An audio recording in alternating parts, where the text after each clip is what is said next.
Welcome to EconTalk, part of the Library of Economics and Liberty. I'm your host, Russ Roberts of George Mason University and Stanford University's Hoover Institution. Our website is econtalk.org, where you can subscribe, find other episodes, comment on this podcast, and find links and other information related to today's conversation. Our email address is mail@econtalk.org. We'd love to hear from you. My guest today is Amar Bhidé, Lawrence D. Globinger Professor of Business at Columbia University and author of The Venturesome Economy. Amar, welcome to EconTalk. Pleasure to be here. Now, many people are worried about the rise of China and India and the potential impact on American prosperity. They're worried about losing our technological edge, that we don't have enough engineers, that there's a race that we are risking falling behind in. And your book and your general view is very different from that mainstream view, and your reasons for your view are also very different. So I'd like you to talk about that, and that's going to be our major subject. Why aren't you worried about the so-called gains and rise of China and India? Well, I mean, the initial worry about China and India was we're going to lose our low end. We're going to lose low-end jobs. And that turned out not to have awful consequences. Then people said, oh my God, they're going to get into high-end research and high-end technology and design, and that's really going to nail us because our comparative advantage, usually in fact people use the word competitive advantage, I think misleadingly rather than comparative advantage. Our competitive advantage is in producing high-end knowledge and design, and we can give up on manufacturing as long as we keep that. And this is wrong on a variety of levels. One is, as Krugman, who I usually don't agree with, pointed out, nations really aren't in a competitive race. I mean, businesses may compete, individuals may compete, nations in theory might compete. You could construct an economic model which had them competing, but as a matter of fact, they don't compete. So we aren't. This isn't the Olympics where if China starts winning more gold medals, we'll win less. And this is the production, especially of high-end knowledge, be it in science or in technology, is really the production of public goods. And these public goods are available at either no cost or low cost, or virtually zero cost, to anyone. And so what we're seeing is an increase in the world supply of valuable public goods. And the largest benefit, ironically enough, is most likely to be realized in the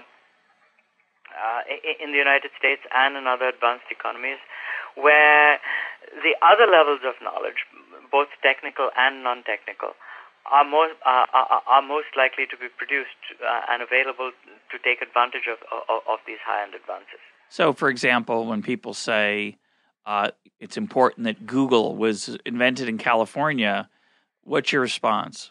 Well, I mean, Google may have been invented in California. The World Wide Web was not. The World Wide Web was invented by a Brit in Switzerland, and yet I would suspect that the United States derived more advantage from the World Wide Web than did either Switzerland or Britain. And, sure.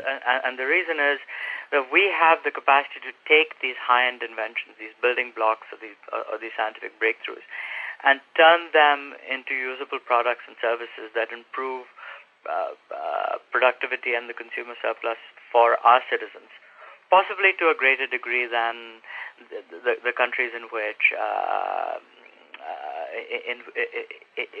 in which these technologies originated. Or just to stick to the Google example, Google has just introduced a new browser, the Chrome, it turns out that that the team and the lead engineer for the Chrome are sitting in Denmark. Does it make a width difference? Absolutely not. I mean, if that browser takes off and we build it, we see a lot of valuable applications built off it. The greatest value will be derived in those countries for whom these Chrome-based applications are best optimized. Yeah, I think some people have some sort of psychological scorecard where they're saying, Google, that's us, or yes. Chrome, that's somebody else's, maybe. But we invented the airplane, and we being America, as if we invented it. Of course, we didn't. There is no we. Right. But the idea somehow that our team is ahead because we invented these things. But as you point out, it doesn't matter where the things come from, although some of the gain, of course, accrues directly to the innovator, but a surprisingly small part, and the rest of it accrues to the consumers. Absolutely. Now, so let me give you a good example. I mean, let me go back to the Olympics example. Certainly, if the United States wins more medals in the Olympics than all other countries, is the number one winner of gold medals in the Olympics, that would give us all a psychological lift. Maybe. A lot of people, I think, don't care, but yeah, it might make you feel good. All things being equal, we would be happier if we won more gold medals than anybody else. But the issue is this a matter of public policy? Is this something that public policy should be concerned about? And does it, apart from the psychological lift, have any benefit to the citizens who don't care about how many gold medals we win? And the answer is not really. And should we in particular be investing our resources into winning more gold medals? No. I mean, if there are philanthropists who think that it's a good thing that America wins the most gold medals in the world, and they are willing to devote their private wealth to winning these medals, excellent. If there are philanthropists likewise who think that we should be the number one country in Nobel Prizes in physics, and they give a lot of money to universities in the U.S. so that our scientists win. But that's a matter of pride. And nothing wrong with pride. But where it becomes problematic is when it becomes an object of public policy. Well, because usually people who advocate these kind of things often forget about the cost. Yes. So you have a country like Cuba that wins a disproportionate share of medals historically relative to its population, and that's lovely for the athletes. It's nice for Castro, so he can stand on the winner's stand or shake their hands or look good. But of course, the money comes from the average citizen who's very, very poor and hungry. Yes, and it's not just the money; it's the attention as well. Yeah, that's true too. I think, again, what most people forget is that, like companies, the administrative capacity of government is limited. Besides its purse, its capacity to focus on and solve problems. Given all the good checks and balances that we have, there are only so many changes that we can effectively make and implement on the public policy side, and that's a resource that's a precious resource. Now let's get back to the book. I think what is important and fascinating about the book is the insight that this fundamental R&D, the things that are often you read in the media that we're allegedly falling behind in, R&D, the number of patents per capita, engineering degrees per capita, et cetera, that these sort of what you would call fundamental research, which you correctly point out, are public goods in the technical sense of economics, meaning that lots of people can enjoy them at very low cost. Research findings spread around the world very quickly. But what you point out in the book, which is so interesting, is that these insights, this knowledge, then becomes essentially an input into two other levels of innovation that is much more localized, and they are complementary. So talk about the three levels altogether. And so I think that actually, important. I use three levels simply for purposes of simplification. There are multiple levels, sure. But we can array these levels of knowledge starting with, on the one end, perfectly codifiable, easily transmitted general rules and principles. And sort of going back in history, you could think of the invention of the zero as being one of them, or Archimedes' principle being another, or the principles of flight being yet another. But these principles or these general ideas don't lead to any economic prosperity or advances. To translate these ideas into economically useful artifacts, you need more sort of grounded, time and place specific know-how as well. So Archimedes' principle is fine, but it's not sufficient to build a boat. To build a boat, we need sort of knowledge of shipbuilding, which involves a whole bunch of other less scientific but more heuristic knowledge. And then we actually need the knowledge of running a specific shipyard. And this kind of knowledge is hard to transmit from place to place, and therefore necessarily has to be developed and refined locally. And so in a world where this highest level of knowledge is increasing, the scarcity then moves downwards into these into this lower level of knowledge. And as I also point out in the book, it's not just technical knowledge that's necessary. There's a lot of managerial and organizational knowledge which is important as well. So the railroad which transformed America was not simply a technological innovation. There was a great deal of organizational learning and innovation that had to occur for trains not to run into each other. And this knowledge had to be developed by railroad operators in the United States, optimized for local practices and local conditions. And this was not necessarily technical knowledge; it was organizational knowledge. And this is true of virtually any innovation that you can think of. In medicine, for instance, the great breakthrough about ulcer treatment was in the 1980s, when an Australian doctor figured out that it was a bacterium that caused ulcers, and his sort of high level breakthrough was you needed antibiotics to treat these ulcers. But that breakthrough, crucial as it was by in and of itself not sufficient to actually treat ulcers. You had to take that knowledge and translate it into specific protocols.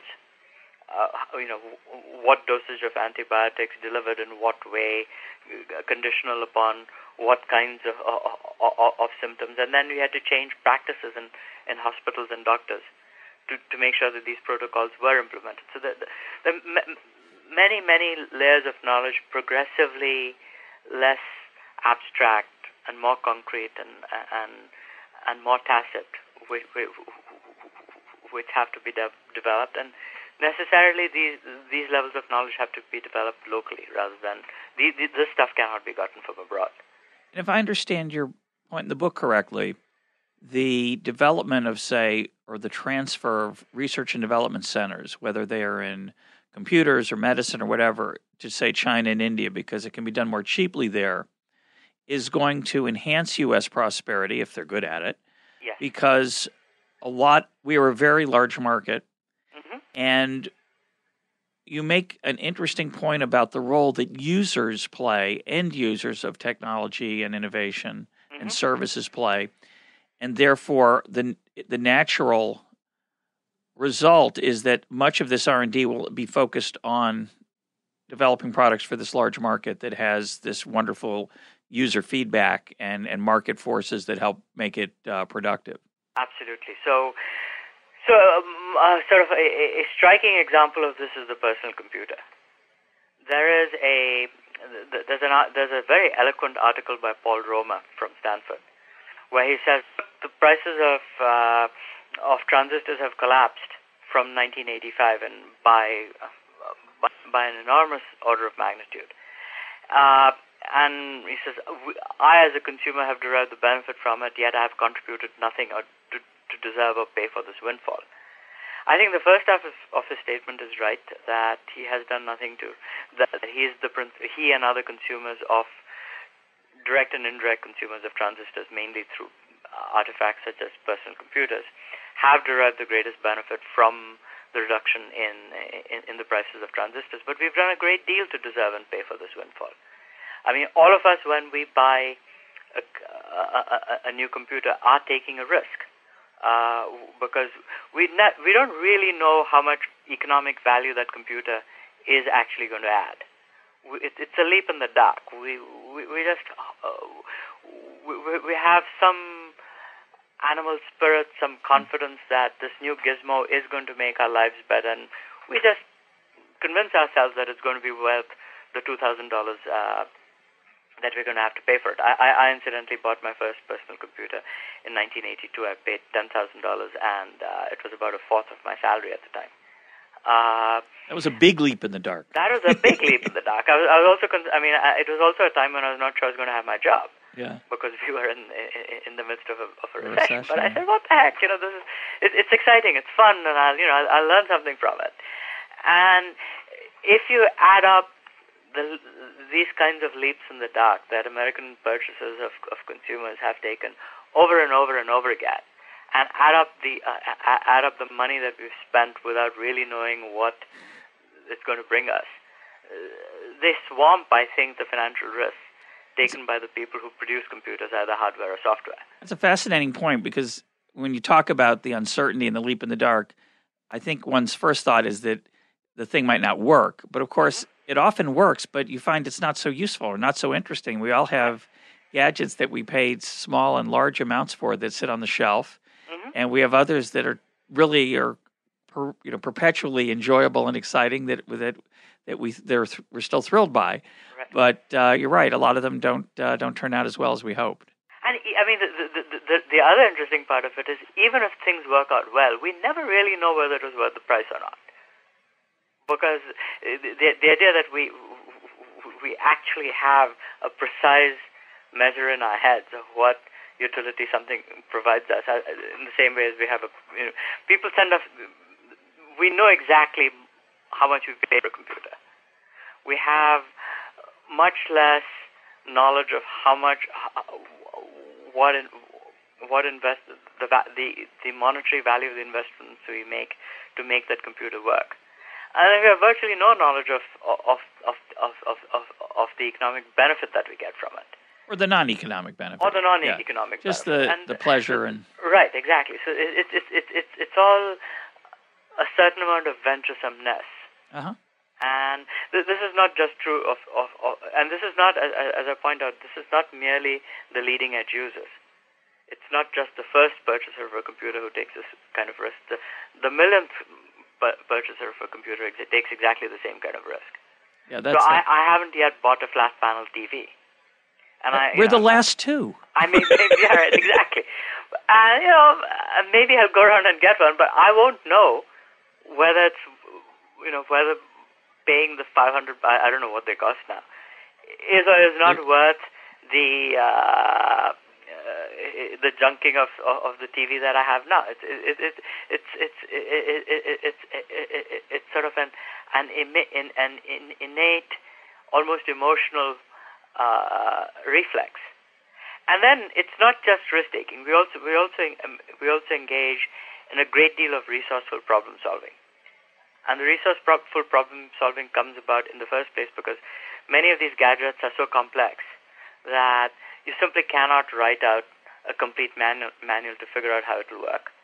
So there are lots of blanks and unanticipated things that you have to sort out for yourself. I mean, sometimes you go to Google and figure out, and you go to Usenet groups and then try to find someone who's had a similar problem. And this is not mechanical labor like digging ditches. And even if the thing is problem free, we typically adapt these gadgets for our personal use. So when I use a spreadsheet, I try to tailor that spreadsheet for whatever I don't know how technical whatever model I want to use it for. And that is really ground level knowledge. It's my know-how. It's know-how that nobody else has produced in the world, and which my know-how may be of no value to anybody else. So I have to do it myself. And so if you take into account this kind of resourceful problem solving and add it all up from the consumer side, again, I think it would swamp the resourceful problem solving contributed by the people who produce computer hardware and software. But you also point out that there's feedback involved. So I'm thinking, for example, of a new product comes out like the Amazon Kindle, which is an electronic book reader, digital book reader. And the last time I looked at Amazon, it's the only place you can buy it, I think there were over 7,000 reviews. Many of them, I'm sure, are complaints, things they wish were different, better, features it doesn't have. They have an online forum for that. There's websites about it. So users, through their experimentation and feedback, tell the producer how to make the product better. Absolutely. And they are in some sense part of the extended engineering and design team. And the point is that a nation that has these venturesome consumers who are willing to take a chance, who are willing to put in the effort, who have the imagination to figure out how to improve a Kindle, figure out features of a Kindle that might not have occurred to Amazon, which produced the Kindle. That nation's going to get products and services optimized for their consumers' needs, and will therefore benefit to a greater degree than whichever nation it might have been that invented the base technology that started this off in the first place. Now, a lot of your insights come from an extensive study you did of actual startups and enterprises that were backed by venture capital. And you started off with the question, if I remember correctly, of how global these companies are, because we have in the back of our mind that the world's become more global. Markets perfectly flat. That's all flat. So right. so when you start a new company, you've got to be aware that you could sell the product in Europe while manufacturing it in Asia and sitting at home, say, in America. Right. But tell us what you found in that study and with respect to globalization. So this is a follow-on study to a study that I'd done in the late 1980s, where I was just focused on entrepreneurs, and I was focused on high-growth entrepreneurs on the Inc. 500 list. And I had observed then, sort of at the, I didn't write it up because it was not a hot topic then, that most of these businesses were very local, not even national. They served more or less local or regional markets. They drew their employees from sort of within a 1-mile radius. They didn't raise capital from far away. And then after this globalization became all the rage, I wanted to see whether my observations, most entrepreneurs tend to be focused on local markets, still held. And I then said, well, it's highly unlikely that the classic U.S. entrepreneur who is based, who more often than not is in the service sector, and more often than not is not technologically orientated. So I thought if anybody in the entrepreneurial universe is going to be deeply engaged in the world, it's got to be these venture capital-backed, well-capitalized, technology-based companies. And I was surprised to find that there was far less global interaction than met the eye. That there were a few who were poster children of globalization. I mean, people whose stories could be slotted into Friedman's The World is Flat, but very few. And most of them were like the entrepreneurs that studied in the late 1980s, focused on developing local markets, were drawing their employees from the local workforce, were not raising money abroad, and that's what then got me thinking, well, why is this so? And what does this tell us about the nature of global interactions and the degree to which this more interconnected world has really become flat, and what we should be worried about and what we shouldn't be worried about? Because in that flat world, supposedly, all of a sudden, we used to be insulated in these knowledge jobs from, say, Chinese or Indian or other types of competition. But now, because the world is flat, everybody's living standard is going to be equalized through this competitive force. That's the claim, right? That's the pessimistic claim. The optimistic claim is that because China and India are growing, they will provide fantastic markets for our technologies. And that also doesn't seem to be that well founded. I mean, so there are some technology companies like Intel and Microsoft that do sell a lot of their products abroad, but sort of the quintessential bleeding edge, cutting edge U.S. tech company is still is in the first place focused on the U.S. market, and in the second place, I mean, to the degree that it looks for opportunities outside the U.S., it looks for opportunities in Europe and then Japan. But that incidentally is a sign of our economic strength, not our weakness. So there is this belief that we should count our economic strength in terms of our trade surplus in technologically advanced products. And look, that trade surplus has declined, and isn't that really bad?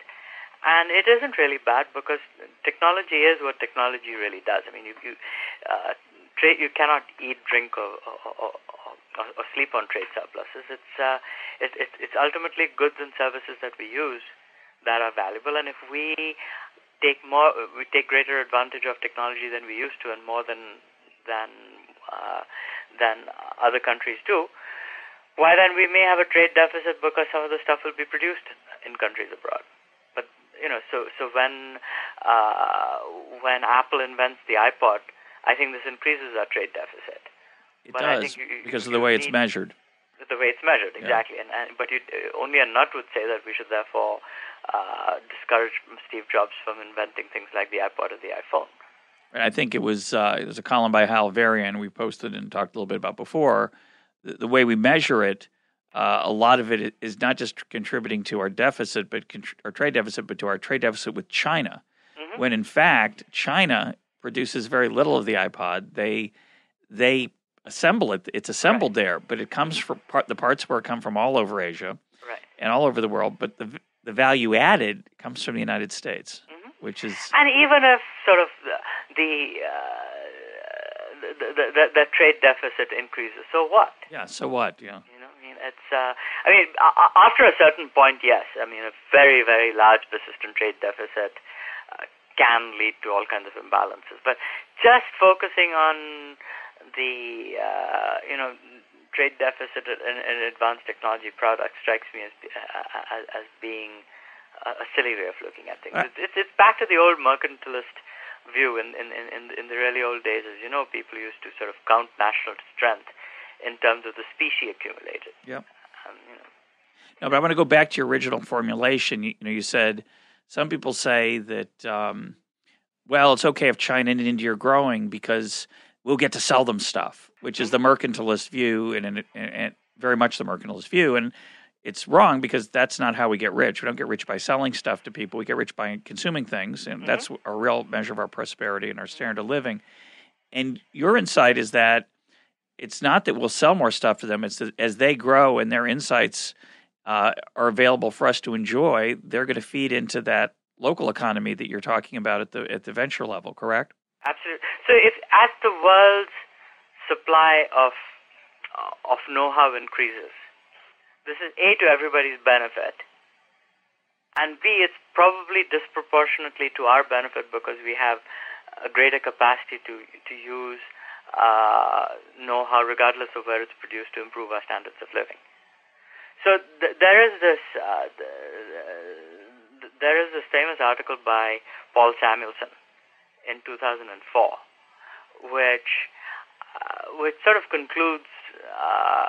It's too famous, in my opinion. Yes, with this really awful sentiment, and it's couched in perhaps maybes and so forth. But basically, he says that the reconstruction of Europe and Japan was a headwind for the growth of the United States after the Second World War. Meaning it slowed us down. Meaning that if Japan and Europe had not reconstructed, we would have enjoyed even more prosperity than we did after the Second World War. It's an argument which can neither be proven nor disproven because we cannot run the counterfactual. We cannot keep Japan and Europe as bombed-out countries. But I think reasonable people would disagree that the reconstruction of Japan and Europe after the Second World War was a bad thing. And where I think my view may differ from the usual view. Usually, people would say that the reconstruction of Japan and Europe after the Second World War was a good thing for the United States because it created export markets. I think that may be so, but I don't think that was necessarily a big deal because we're not a large exporting country. I mean, most large economies don't export or import that much, and a lot of U.S. companies took advantage of the reconstruction of Europe by setting up operations in Europe. So we didn't really export much to Europe. But what happened was as Europe and Japan and then after that Korea and Taiwan became more advanced, they too became sources of technology. And sources of technology which were of benefit not just to them, but to us as well. And it's very, very tempting to mix up countries and companies. So I once gave a talk about in October. I gave a talk about my book in London, and there was this really angry gentleman who said, "But don't you realize that the Japanese have eaten you Americans for lunch in the automobile industry, and they advanced in automotive technologies, and you didn't, and look where it's gotten you." So I said, "Wait a minute. Ask yourself where the benefits of Honda's and Toyota's technological advances have been most realized." I said, in the first place, the benefits of these advances have accrued to purchasers of Japanese automobiles in the U.S. That's the largest proportion. Absolutely. And increasingly, as the Japanese begin to produce their automobiles in the U.S., the productivity improvements of the workforce have also been enjoyed in the U.S. And so it's only the profits of Japanese companies vis-a-vis Ford and Toyota that are quote-unquote a national loss.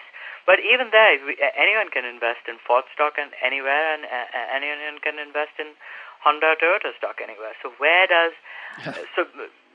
Ford and GM may have very good reason to bemoan the loss of their technological edge, but as far as a country or as an economy is concerned, I don't see any loss. I see gain. So I think the fact that the Japanese became terrific in consumer electronics was again something which was as much to our benefit as it was to the benefit of Japan.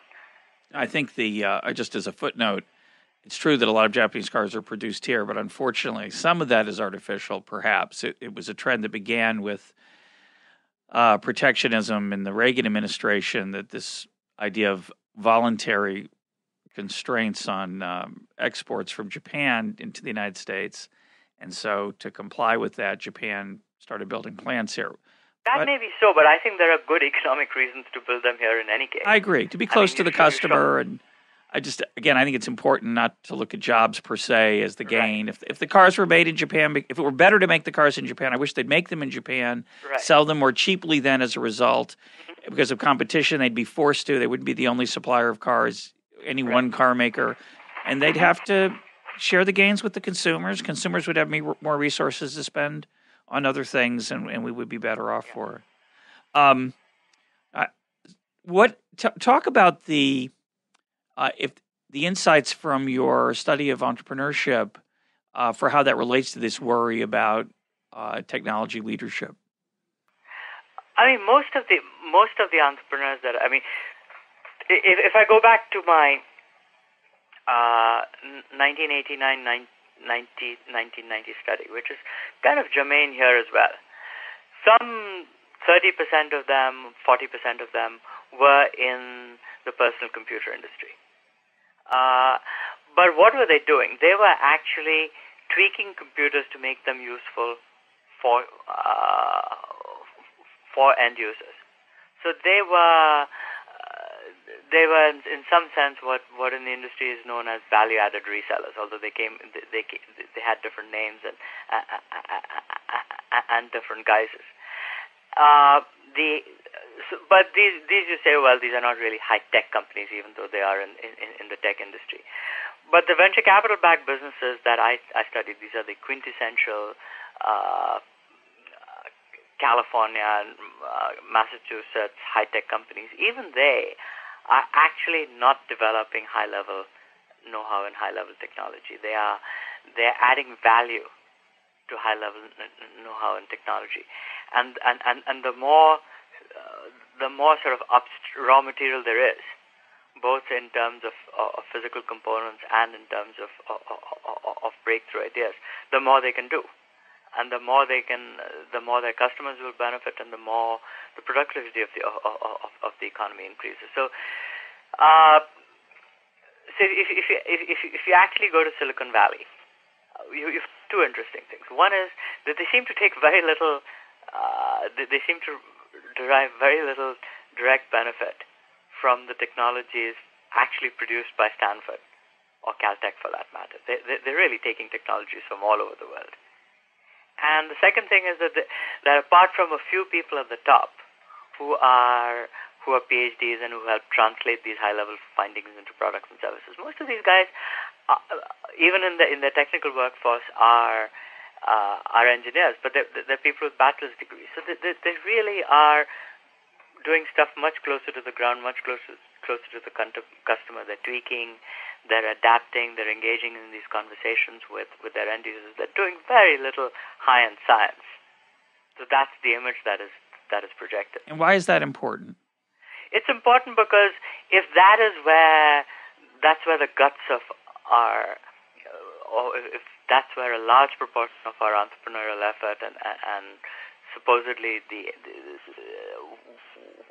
a crucial resource that drives our economy forward exists, if that part of the economy even is principally engaged in developing this middle-level knowledge, middle-level know-how, and middle-level products, then having them well supplied with, on the one hand, free or cheap raw materials,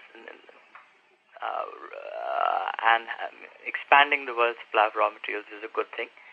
And it also means that we need to worry about the kinds of things that make and keep their customers venturesome, rather than thinking about how we're doing in shares of patents or Nobel Prizes in the sciences or scientific citations or any of that stuff. It's just such an important point. So many people, I think, are focused on that latter concern of the Nobel Prizes, the patents, and the number of engineers, and they just don't see the incredible level of entrepreneurial activity. I mean, part of that's at the lower levels.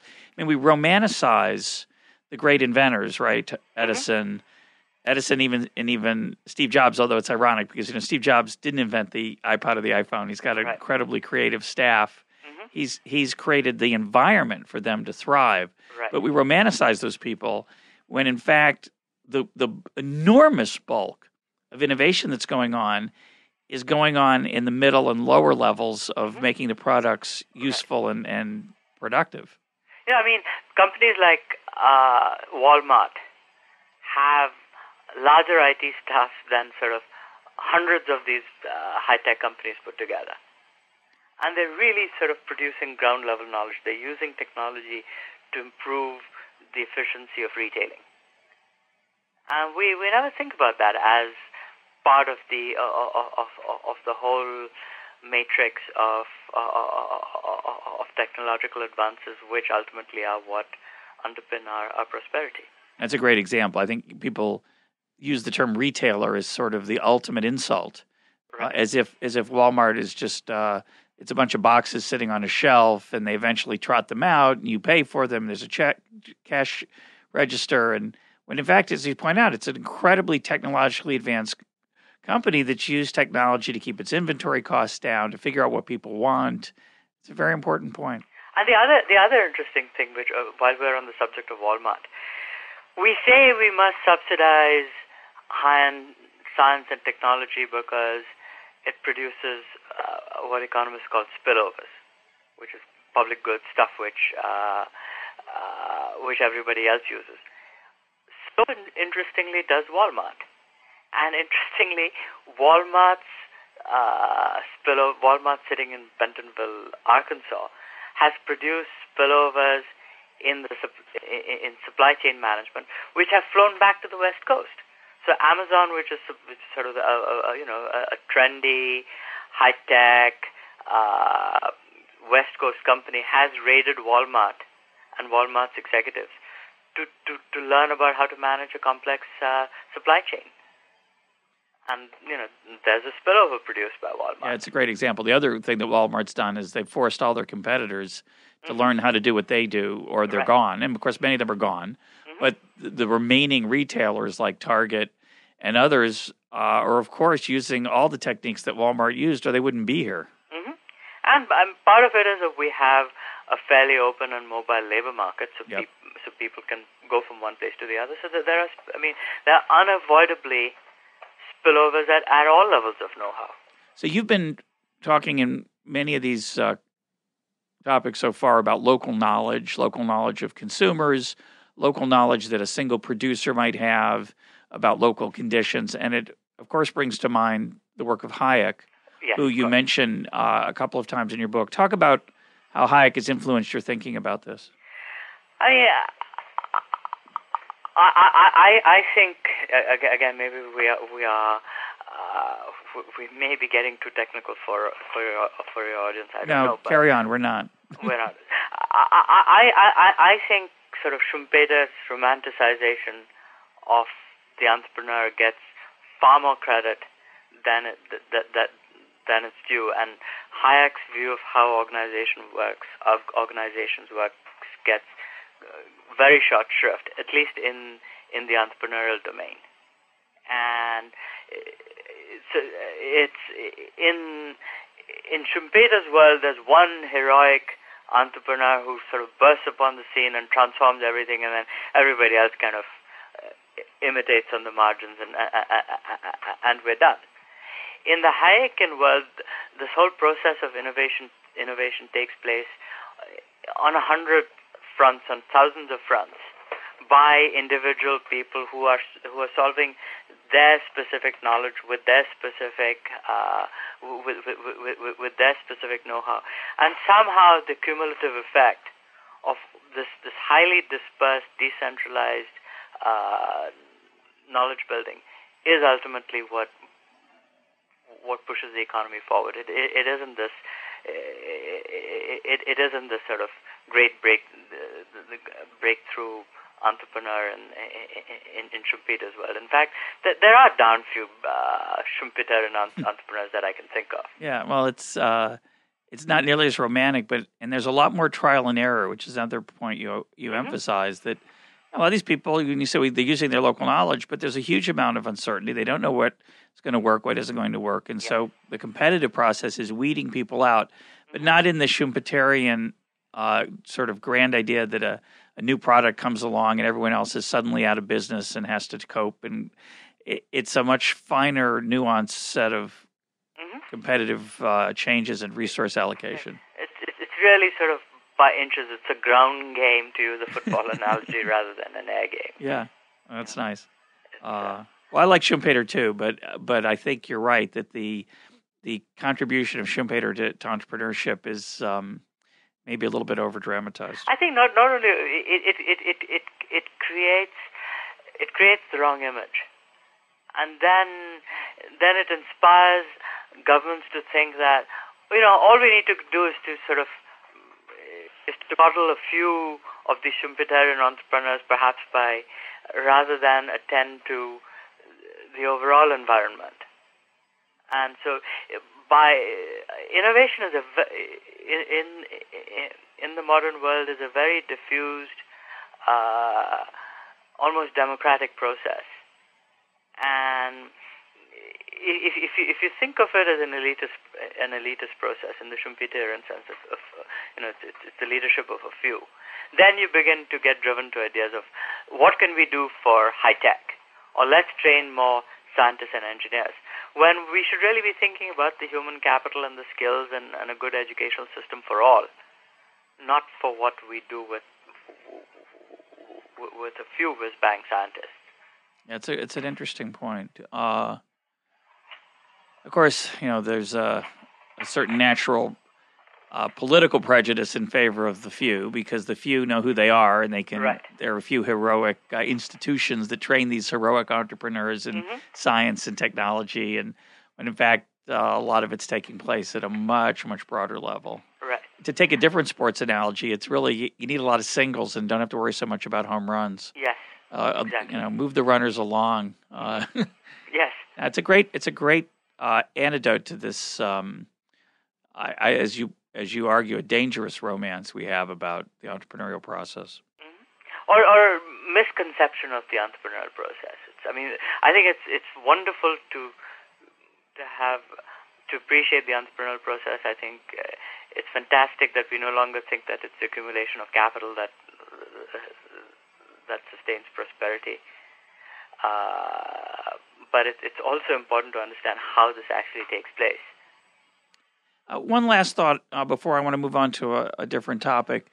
You found you also looked at the role of immigrants in the entrepreneurial process. What did you find? So I found it's both more and less. It's in the sense there's this belief that immigrants are disproportionately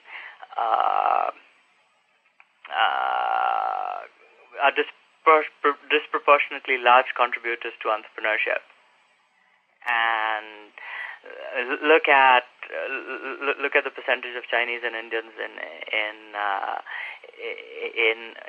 Silicon Valley, and it's much bigger than their share of the population and all that, and as founders, and that's true, but not if you correct for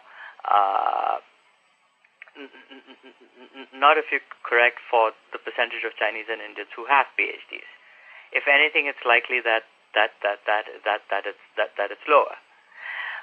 Most, I think, it's my guess is that native-born PhDs are more likely to be venturesome in their career choices and in their propensity to entrepreneurship than the typical immigrant who comes in to do a PhD. There are, of course, exceptions on both sides. So in that sense, the role of immigrants is more. Where is less. Where it's more is that even the journeyman engineer who isn't going to win a Nobel Prize in anything, who's maybe just has a bachelor's degree and some knowledge of a particular kind of coding or a piece of software or something, plays an invaluable role. And they play this role by filling gaps in the technological team that you need to advance the technology.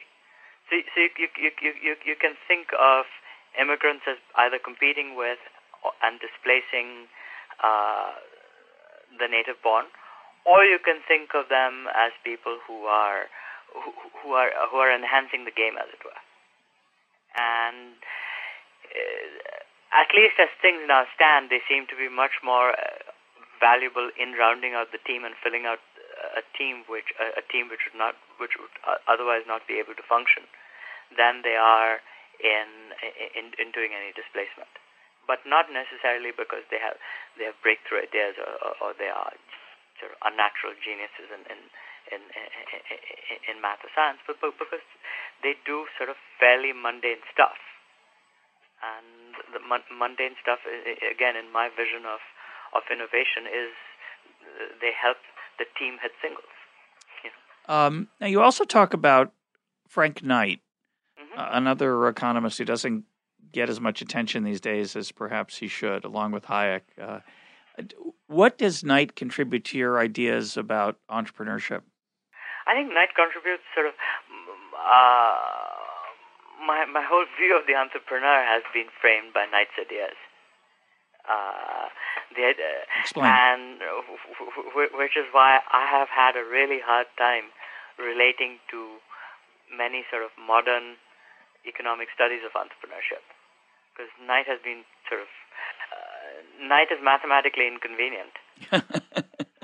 I like that. He's mathematically inconvenient. So explain, what's the standard view of entrepreneurship that's mathematically... The standard view of entrepreneurship is basically tries to reduce it to... equation. To equations. Yeah. And the essence is... they're quite respectable and venerable people who think that we can, through the mathematics of neoclassical economics, capture the essence of what entrepreneurship is about. And I just don't think so. I mean, I think we have to go back to Knight, where he said entrepreneurship is taking responsibility for unmeasurable and unquantifiable risk. What did he mean? What did he mean by that? He meant that there are certain kinds of risks that can be more or less reduced to quantifiable probabilities. So what are the odds that if you toss a coin, it'll fall heads, and if it's a fair coin, we know it's 50%. Or if you insure somebody's life, you ask, well, what's the odds that this guy's going to die by the age of 60? You can look up actuarial tables and produce a probability.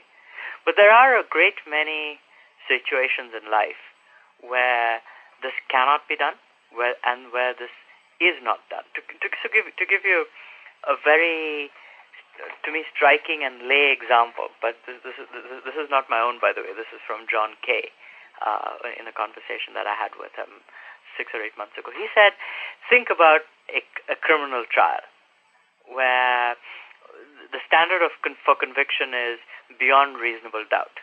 He said, do you imagine that this has anything to do with probability distributions? That jury sits there and says, well, is there a 99% chance this guy was a murderer, or is there merely a 97% chance that this guy's a murderer? He says, this is nonsense. People don't do this. What happens in a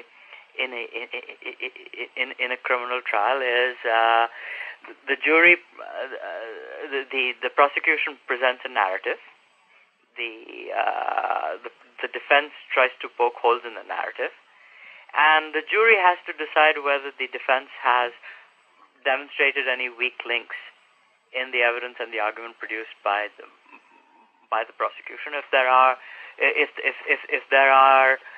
weak links, why then there's reasonable doubt? If there are no weak links, there is no reasonable doubt, and that's it. It's not a probabilistic game, as you like. I mean, if you're handing out credit cards, maybe you can have a model which says what's the odds that so and so is going to default on its credit card. If you're starting a business, no one in his or her right mind actually makes any serious effort to say what is the probability, to draw a probability distribution of cash flows. You ask yourself, is there a reasonable story, given everything that I know about the world, and what I know about customers, what I know about the technology, that this thing could be a success? Or is there a narrative which tells me that this is bound to be a failure?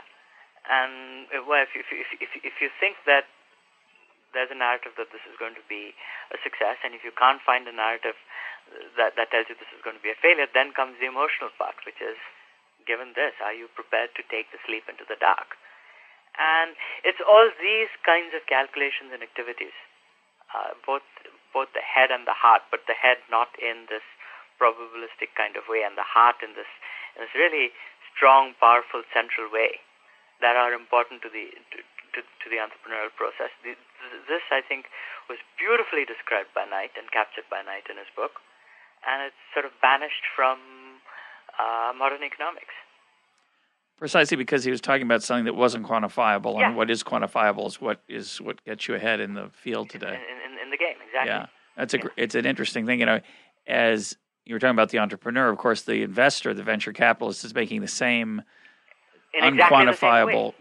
The entrepreneur is often, quote, certain that his product's a success. The venture capitalist is a little more rational, but not rational in a engineering or mathematical way. It's an intuitive thing. Yes. And I mean, even engineers, by the way, are not as mathematical as people think they are. It's true. It's only.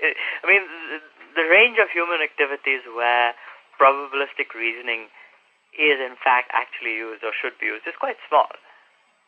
Now, we're almost out of time. I'd love to hear you talk a little bit about, maybe a lot, we'll see how it goes, but a little bit about how your insights about Knight lead you to some interesting conclusions about the banking and financial system and the crisis we're in. I mean, I think I think it was Keynes who said behind every nut who hears voices in the dark, there's some forgotten scribbler who's produced a theory. So every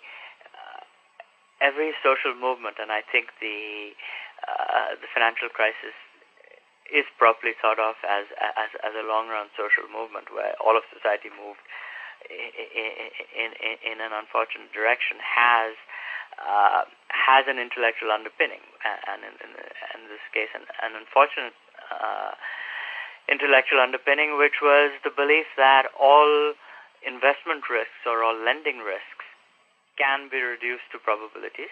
And then there's the even further heroic assumption, which says that these probabilities are all known to quote-unquote the market, whatever the heck that is. And therefore, we don't need to worry about due diligence. All we need is to have clever statisticians who will construct the right portfolio, loan portfolios or stock portfolios with the right parameters, and we're off to the races. And as long as this belief existed only on the edges of the financial world, it was okay. But once it became pervasive, we effectively drove out, to a dangerous degree, due diligence, the kind of art and science of assessing Knightian uncertainty, because Knightian uncertainty cannot be assessed or managed using these reductionist statistical tools. You have to take a holistic view, as in a legal trial. And so the whole automation of credit scores, instead of sitting across from a borrower and trying to figure out whether they're a good risk or not. Right. You say, what does this contribute to the? So I'm going to securitize this risk in any case. So what is this loan going to contribute to the riskiness of the portfolio as a whole? In terms, and riskiness not defined in a Knightian sense, but in this mechanized probabilistic sense. And you have an essay on this. We'll put a link up to it on the website. But what's fascinating about it to me, and I've been having similar thoughts about which direction we should go policy-wise. The direction that everyone is naturally attracted to is we just need better credit scoring. We need better credit rating agencies. They didn't work this time, but that's because they weren't regulated enough. So if we regulate them more, then the AAA really will be AAA. But your insight, which I think is the deeper one, is that actually you probably should go in the other direction. I think a market based largely or exclusively on rating agencies is inherently vulnerable, because it encourages free riding and discourages the effort of sort of looking at individual securities. And if everyone free rides, then this creates enormous opportunities for scams and bad investments. But as you point out, this trend of diversification, I think that the other deep insight is this point that the mathematical properties of diversification falsely lead you away from due diligence, from the careful examination of real risk, which is not always quantifiable, and that this is a very old problem. This is not a problem of the last 5 years. This has been, as the old view has been progressively flushed out, it's become more and more acute. I was told of this recently hatched PhD who now works for a European central bank, and he said he'd looked at the old finance textbooks, and he said they were full of this prudent man rubbish, as if and this prudent man rubbish had obviously and properly been superseded by the capital asset pricing model, Science. where you don't worry about idiosyncratic risk, because of course you can get rid of these idiosyncratic risks. There's no need for anybody to be a prudent man. Yeah, science improves our lives, right? Right. It's the same way, you have, say, an automatic transmission instead of actually having to shift the car. It's a way that we've innovated and made things better. But of course, it really doesn't do exactly what it says. I mean, there are some not all innovations are good. So, so that improving the efficiency of crack manufacturing is probably not a socially valuable innovation. And innovation sort of is a neutral process. It so happens that under the right set of rules and under the right set of incentives, which we have managed to construct in this society, it has been overwhelmingly a force for the good. But in some cases, it has led to dangerous consequences. And one of the places where it has led to dangerous consequences is in the financial sector. So your preference is for banks to return to their very strange identity of borrowing and lending.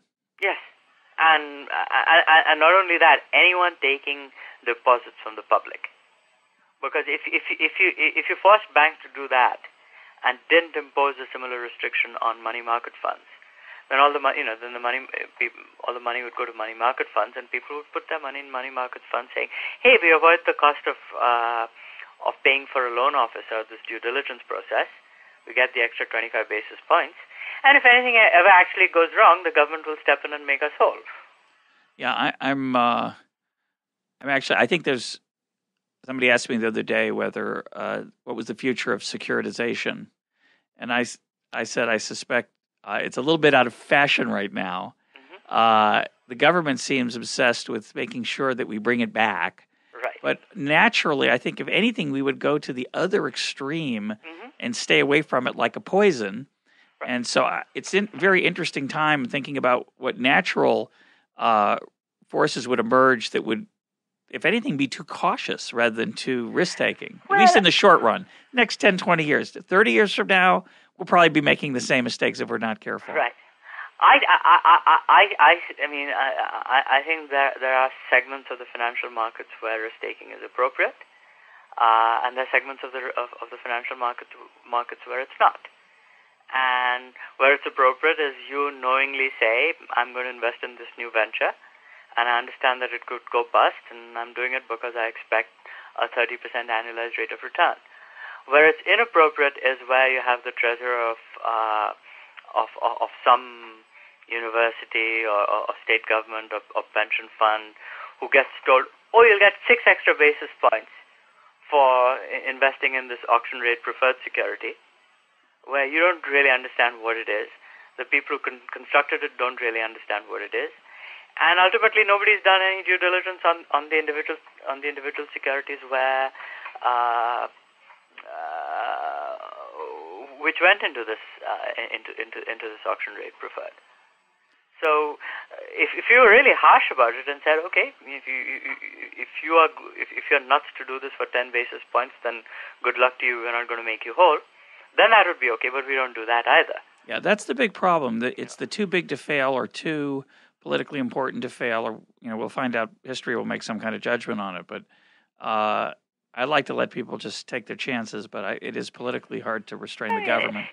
It's kind of hard to say that the average schmo who put his $300 of savings into something which is advertised as a non-risky investment, that it's sort of on-call money. It's hard to believe how in a democracy we could actually let that person go under. And if we take that as being a fact of life, then we say, okay, and anyone who takes deposits from the public, and deposits, not. The other interesting contrast to me is how we were mature enough to let the internet bubble burst and let $500 billion of wealth be lost. And we were not with, but there I think people sort of figured out you paid. You invested in these mad internet stocks. Nobody's going to sort of make you whole. Yeah.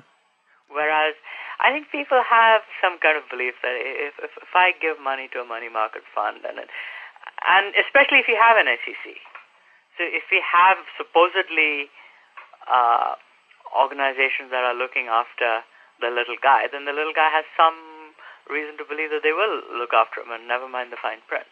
Yeah, well, that's what happens when you live in a paternalistic world. Nobody grows up. But right. It is a fascinating political economy problem that if you're going to have somebody holding your hand when you cross the street, you're not going to look both ways. It's just the way it is.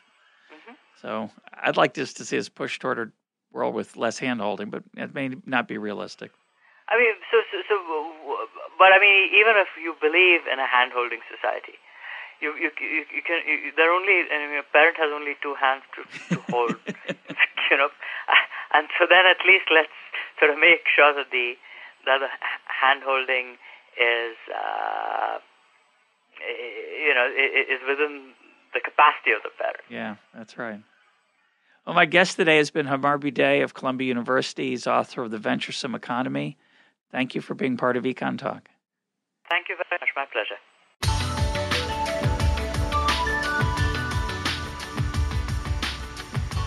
This is EconTalk, part of the Library of Economics and Liberty. For more EconTalk, go to econtalk.org, where you can also comment on today's podcast and find links and readings related to today's conversation. The sound engineer for EconTalk is Rich Goyette. I'm your host, Russ Roberts. Thanks for listening. Talk to you on Monday.